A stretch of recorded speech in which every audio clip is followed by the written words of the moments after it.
कल ब्रिटेन की महारानी एलिजाबेथ II के निधन की खबर आई। 8 सितंबर को उनके निधन की खबर और 19 सितंबर को शाही प्रोटोकॉल के मुताबिक उनका अंतिम संस्कार होगा। भारत में भी 11 सितंबर को एक दिन के राष्ट्रीय शोक की घोषणा की गई है। और आज हम आपको ब्रिटेन की महारानी की हिंदुस्तान यात्रा से जुड़ी कहानी बताएंगे। एलिजाबेथ II ने भारत की आजादी देखी। अलविदा कहने से पहले भारत को ब्रिटेन से आगे बढ़ते हुए भी उन्होंने देखा। 7 दशकों का उनका शासनकाल रहा। वर्ष 1947 में जब भारत स्वतंत्र राष्ट्र बना तब प्रिंसेस एलिजाबेथ थी वो और उनकी उम्र थी 21 साल। भारत की आजादी के 6 साल बाद 1953 में उनकी ताजपोशी हुई और वो ब्रिटेन की महारानी बन गई।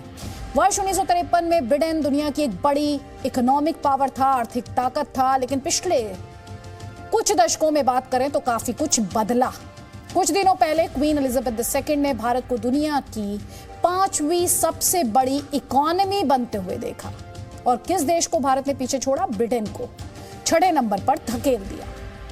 पिछले 70 सालों में महारानी 3 बार भारत आई। उन्होंने इन 7 दशकों में लगातार नए भारत को आगे बढ़ते हुए देखा। हम आपको दिखाते हैं वो कहानी जो क्वीन एलिजाबेथ II और भारत के पहले प्रधानमंत्री जवाहरलाल नेहरू से जुड़ी हुई है।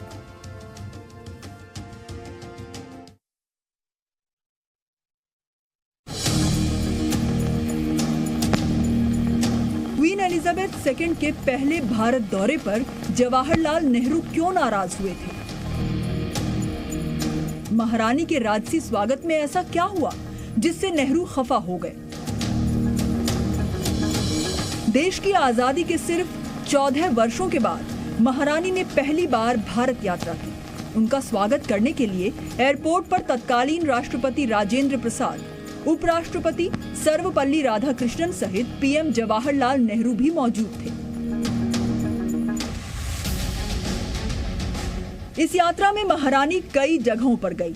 उनके पति प्रिंस फिलिप भी उनके साथ थे।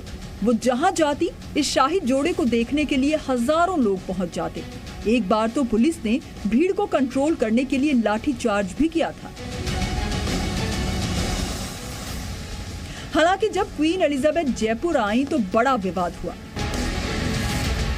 जयपुर के शाही परिवार ने उनके लिए हाथी, घोड़े और ऊंटों का इंतजाम किया। एलिजाबेथ ने हाथी की सवारी की, जिसका इंतजाम जयपुर की रॉयल फैमिली के सवाई मानसिंह द्वितीय ने किया था। जयपुर के सिटी पैलेस में क्वीन एलिजाबेथ हाथी पर सवार हुई। उनके पीछे हाथी घोड़ों का बड़ा काफिला चला था।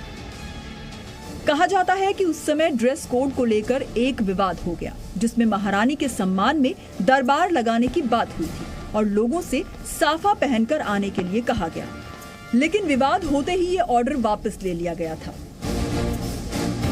इसके बाद राजस्थान के रणथंभौर में टाइगर के शिकार को लेकर एक और विवाद शुरू हो गया था। तब महारानी के पति प्रिंस फिलिप ने शिकार के पहले ही दिन एक टाइगर को मार गिराया।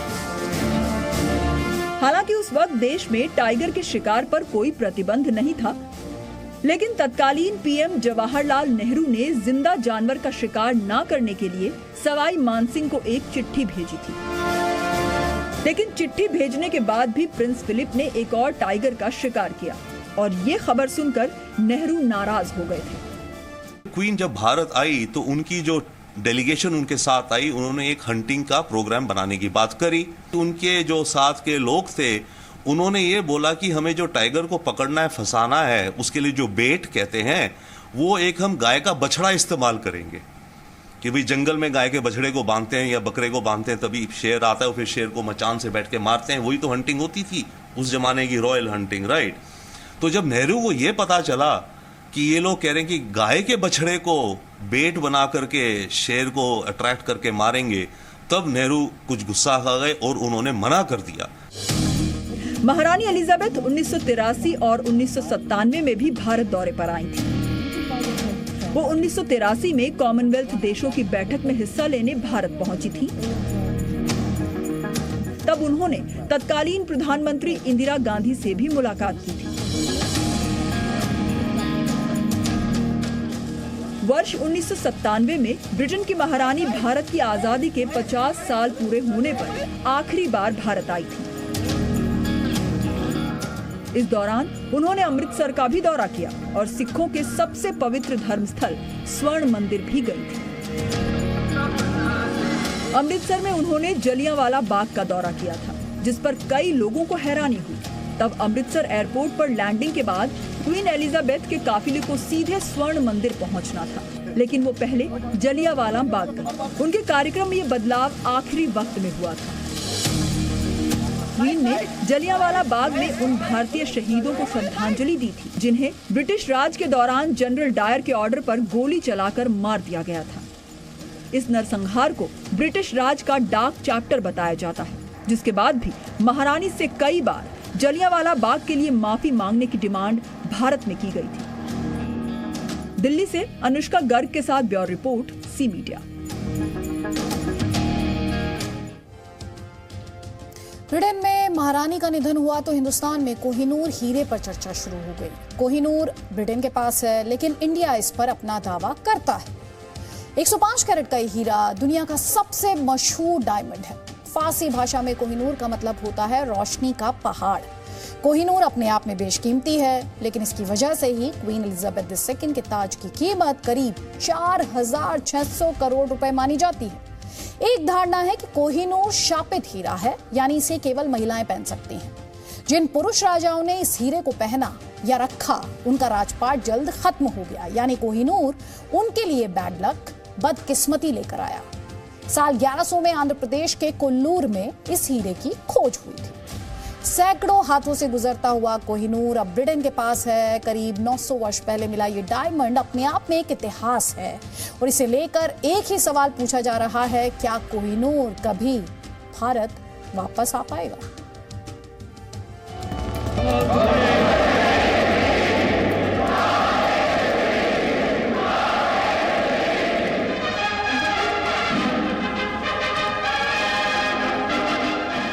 महारानी एलिजाबेथ के बाद उनका कोहिनूर हीरे वाला ताज किसको मिलेगा? क्या ब्रिटेन के शाही ताज में लगे कोहिनूर हीरे की भारत वापसी मुमकिन है? दुनिया के सबसे बड़े हीरे में एक है कोहिनूर, और किंग चार्ल्स की पत्नी क्वीन कैमिला को कोहिनूर वाला ताज मिलना तय है। कीमती प्लेटिनम और हीरो से जड़े इस मुकुट को दुनिया की सबसे महंगी ज्वेलरी माना जाता है। इसमें 2800 से ज्यादा डायमंड, 269 मोतियों सहित कई बेशकीमती हीरे जवाहरात लगे हुए हैं। लेकिन इन हजारों डायमंड्स में कोहिनूर अपने आप में सबसे अलग और अनोखा है। कोहिनूर 105.6 कैरेट का हीरा है। इस हीरे की खोज भारत में आंध्र प्रदेश के कोल्लूर की खान में हुई थी। हालांकि पिछले कई शताब्दियों में कोहिनूर हीरा भी कई राजा महाराजा के हाथों से गुजरता हुआ अंग्रेजों के कब्जे में चला गया है।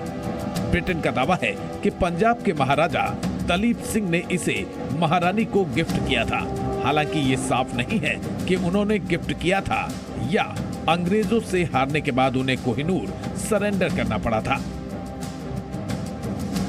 साल 1849 में ब्रिटिश ईस्ट इंडिया कंपनी के पंजाब पर कब्जे के बाद यह हीरा अंग्रेजों के हाथ में चला गया। फिर ये महारानी के मुकुट में जड़ दिया गया। तभी से ये ब्रिटिश महारानी के मुकुट की शोभा बढ़ा रहा है। लेकिन साथ ही कोहिनूर से जुड़ा विवाद भी बढ़ता जा रहा है। लूट की कहानी है। सन 1849 में एक जबरदस्ती की गई ट्रीटी में ब्रिटिश ईस्ट इंडिया कंपनी ने इस कोहिनूर हीरे को महाराजा दलीप सिंह की फैमिली से हड़प लिया था। यह हड़पा हुआ हीरा लंदन पहुंचा और लंदन में तब के प्रिंस एडवर्ड ने इसे अपने कब्जे में ले लिया। कब्जे में लेने के बाद यह हीरा उनकी क्वीन विक्टोरिया को सौंप दिया गया, जिसके बाद वहां जो भी क्वीन कंसर्ट हुई सबके ताज में हीरा हमारे भारत का कोहिनूर सजता गया।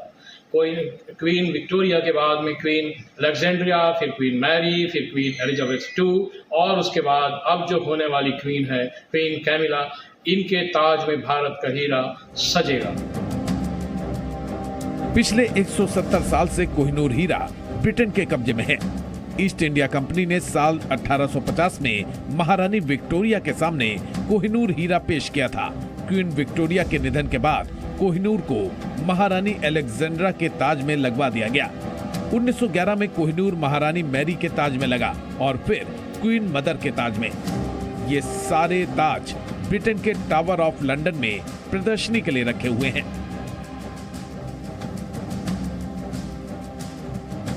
हालांकि भारत के अलावा पाकिस्तान, ईरान और अफगानिस्तान भी कोहिनूर पर दावा कर चुके हैं, लेकिन इसके वापस आने की संभावना कम है।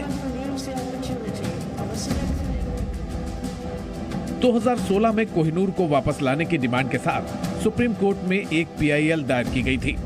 आर्कियोलॉजिकल सर्वे ऑफ इंडिया का दावा है कि कोहिनूर को वापस लाने का कोई कानूनी आधार नहीं है। ब्रिटेन में कोहिनूर हीरा महारानी के ताज की शोभा बढ़ाता रहा है। हालांकि भारत का कोहिनूर हीरे से भावनात्मक रिश्ता बना हुआ है, जो शायद हमेशा बना रहेगा। दिल्ली से अनुष्का गर्ग के साथ ब्यूरो रिपोर्ट, जी मीडिया।